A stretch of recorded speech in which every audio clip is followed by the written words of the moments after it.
അപ്പോൾ hello guys, ഇന്നാണ് നമ്മുടെ കോളേജിലെ ഓണം പരിപാടിയുടെ രണ്ടാമത്തെ ദിവസം. അപ്പോൾ ഇന്നാണ് മെയിൻ ആയിട്ടുള്ള പരിപാടികൾ. അപ്പം ഞാൻ ആദ്യം തന്നെ കുളിച്ച് റെഡി ആയിട്ട് നമ്മൾ ഹോസ്റ്റലിൽ നിന്ന് ഇറങ്ങിയിട്ടുണ്ടായിരുന്നു. ഇറങ്ങിയപ്പോൾ ഒരു 12:30 കോളേജിൽ ചെന്ന പാടന്നെ നമ്മൾ ഫുഡ് കഴിക്കാനിരുന്നു ഗൈസ്. കാരണം അവിടെ നമുക്ക് നല്ല സദ്യ ഉണ്ടായിരുന്നു. അങ്ങനെ സദ്യ എല്ലാം കഴിഞ്ഞതോടുകൂടി നമ്മുടെ കോളേജിലെ മെയിൻ ആൾക്കാരെ സ്വീകരിക്കുന്ന കുറച്ച് പരിപാടി ഉണ്ടായിരുന്നു. അങ്ങനെ ഇനോഗ്രേഷനും സ്വീകരണവും എല്ലാം കഴിഞ്ഞതോടുകൂടി നമ്മുടെ പരിപാടി തുടങ്ങിയിട്ടോ.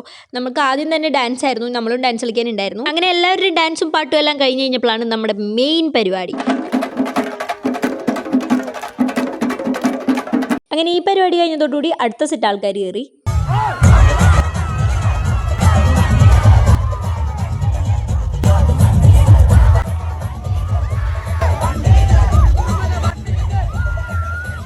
അങ്ങനെ പിന്നെ 6:30 വരെ ഈ പരിപാടി ഉണ്ടായിരുന്നു ഗൈസ്. തുള്ളി തുള്ളി നമ്മൾ അവശതയായി. അപ്പോൾ ഇത്രയുള്ള വീഡിയോ അടുത്ത വീഡിയോയിൽ കാണുന്നവരെ ബൈ ബൈ.